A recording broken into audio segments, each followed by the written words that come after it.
વડોદરા મહાનગરપાલિકાની આગામી ચૂંટણીના પડઘમ વાગી રહ્યા છે ત્યારે રાજકીય ગરમાવો તેજ બન્યો છે.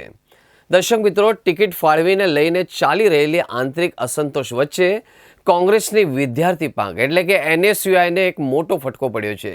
એનએસયુઆઈના શહેર ઉપપ્રમુખ વ્રજ પટેલે પક્ષના તમામ હોદ્દાઓ અને પ્રાથમિક સભ્યપદેથી રાજીનામું ધરી દીધું છે.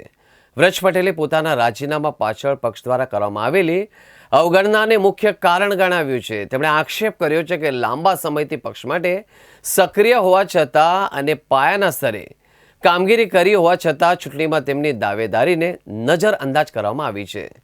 વ્રજ પટેલે વડોદરા મહાનગરપાલિકાના વોર્ડ નંબર 6માંથી ઉમેદવારી કરવા માટે પક્ષ પાસે ટિકિટ માંગી.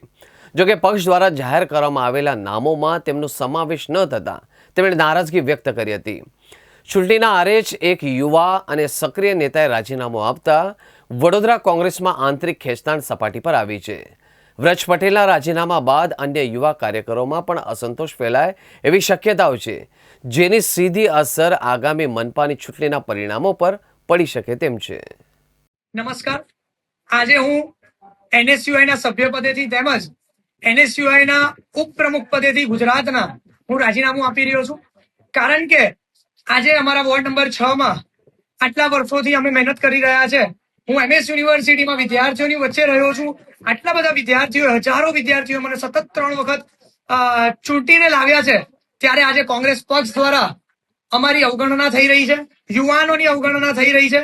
કારણ કે આજે કોઈ નેતાના કહેવાના કારણે, કોઈ નેતાના ભલામણથી જ્યારે આજે પક્ષમાં કોઈને ટિકિટ આપવામાં આવી રહી છે, ત્યારે યુવાનો સાથે ખૂબ અન્યાય થઈ રહ્યો છે.